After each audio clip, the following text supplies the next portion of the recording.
He's going to use that path. So maybe if we wait there. Now, we have got a surprise for you guys. Unfortunately, it is behind that bush, so we can't see it now, but it is hopefully going to pop out and come towards us. It was nicely out in the open, so I'm not going to give it away just yet. Hopefully, it will give itself away as it comes from behind there. This is where it was walking, is into that thicket. Don't see any sign of it, Seb, I'm afraid. Maybe unfortunately, we are sitting on the boundary of Buffelshoek, so I can't go any closer, and that's why I'm having to sit where I am now. I'm not sure if this particular individual is going to move and come further towards us. It will be interesting to see if it does. I hope it does. It was coming through that thicket there. Now, let's just see, Sam. I'm just going to try to go forward slightly, because there's a little game path here that it could potentially be walking on, and hopefully we'll be able to get some sort of view from here. No, unfortunately not. There's no sign that I can see. Maybe, there we go. It's because it's not moving. Good there, Seb.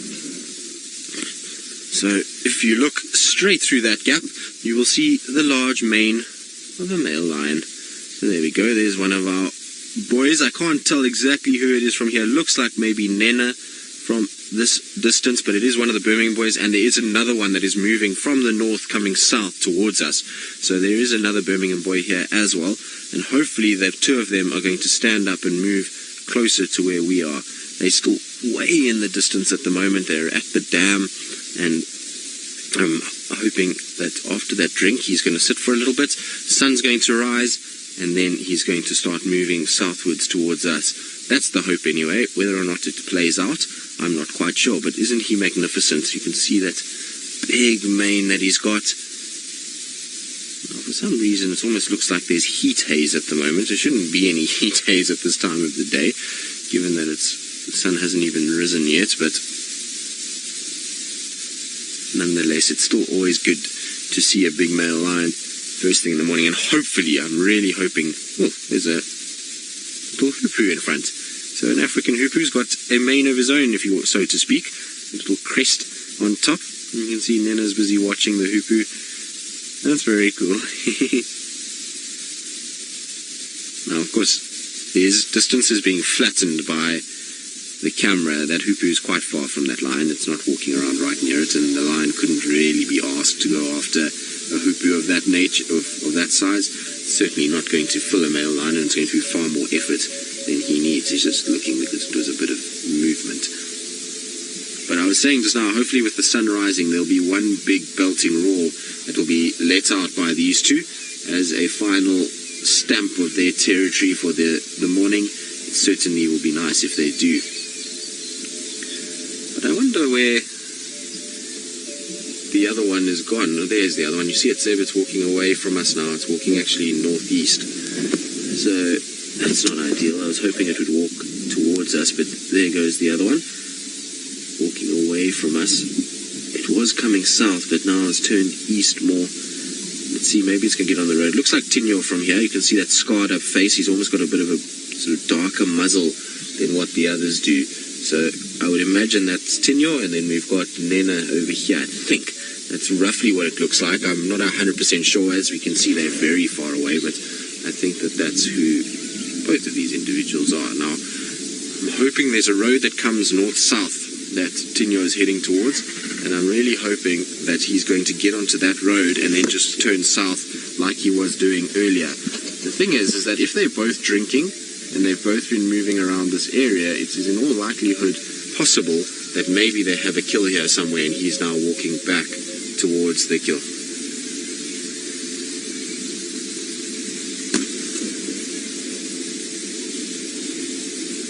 Chitty chatty Meg, the mains do get darker as they get older. So you found with the Birmingham boys, if you go back on some of our footage, and you'll see that when they first arrived here, they were small-maned, blonde, and as time has gone on, so they've become dominant, which means their testosterone levels increase, and it causes them to produce more melanin, as well as to grow that hair out around the face.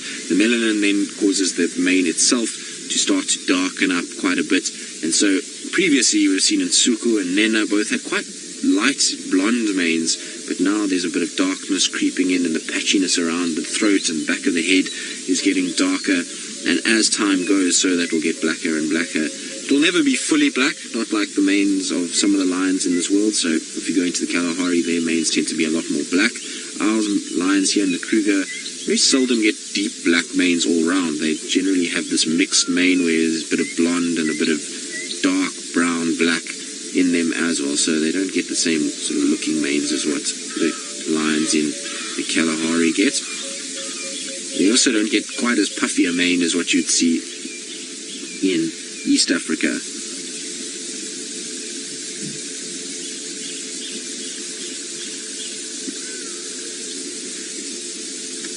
Dr. Rob, you want to know what the Birmingham's names mean, and I was actually just thinking about that myself. I'm not 100% sure, but I'll try give it a bash, because I always get them confused. But as far as I know, Nhenha is a warrior, and then you've got Nsuku, which means gold, Tinyo, which is tooth, and then you have Mfumo, which is the authority. I think I've gotten that right.